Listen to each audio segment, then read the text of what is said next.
Hi, I'm Ayla. And I'm Destiny, and welcome to Hollywood vs. Reality, Natural Disasters Edition. Today, we wanted to dive into something that's been blowing our minds lately. The highly criticized hit film Pompeii, directed by Paul W.S. Anderson. And featuring the fated eruption of Mount Vesuvius in August 79 AD. This movie featured some inaccurate accents, a cliché romance fighting amidst oncoming doom, and a massive stratovolcano located in the ancient city of Pompeii in Italy. So, tell us, Destiny, what did the movie get right? What happened? First, let's go over the plot. So basically, our main protagonist the story centers on is Milo. He's a skilled, ferocious fighter. Milo catches the eye of Cassia, the daughter of a wealthy merchant, at the gladiator games in Pompeii. As is typical when there's a male and a female protagonist in Hollywood, it's only right that the two fall in love. Chaos ensues, though, when all of a sudden seismic activity occurs during the gladiator games. Over the course of a few hours, earthquakes begin to plague the city that the pair live in. Finally, the famous Mount Vesuvius erupts and destroys the city with a very dramatically timed destruction, ash, and fires. In a not-so-happily ever after, Milo and Cassia die together, embracing as a giant cloud of pyroclastic flow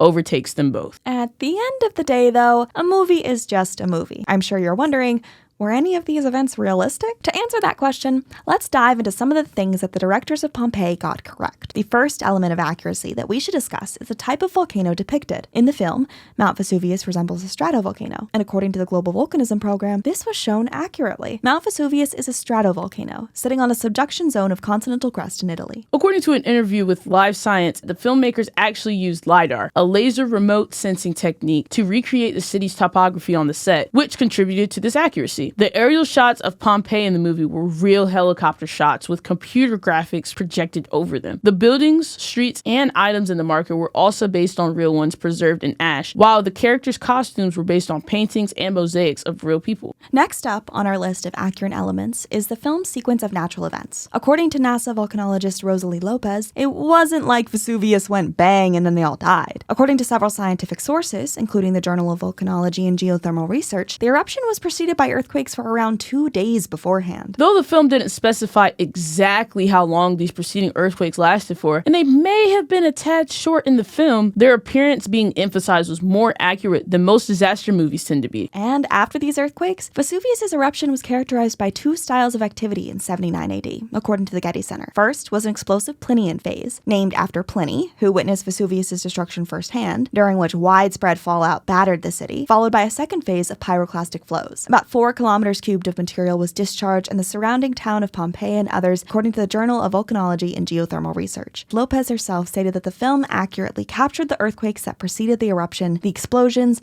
and the pyroclastic flows of hot ash and gas that buried the city and its residents. Lopez also acknowledged most of those who died were probably killed by heat shock from the pyroclastic flows. The flows entombed bodies, which later decomposed and left behind casts. These casts are actually what inspired the final scene of the film, which depicts Cassia and Milo embracing their death as pyroclastic flow sweeps through their city. Additionally, during the film itself, once the volcano had erupted, scenes depict the sky covered in a thick cloud of black ash. Having a first-hand account of the destruction is imperative to understanding the realism, accuracy, and plausibility of the event. Pliny's letters stated, "Elsewhere the day had dawned by this time, but in Pompeii it was still night, and the darkness was blacker and thicker than any ordinary night." Now, though there were many things the film got right, there were also a couple things that the movie exaggerated in order to create more movie magic. One of these was the tsunami. The tsunami that occurs in the film is extremely powerful and carries giant cresting waves that suck ships into the town with their power. But realistically, however, there's no evidence that proves there was a tsunami of this size in Pompeii during the eruption. At most, according to Dr. Catherine Bates at Oxford Open Learning,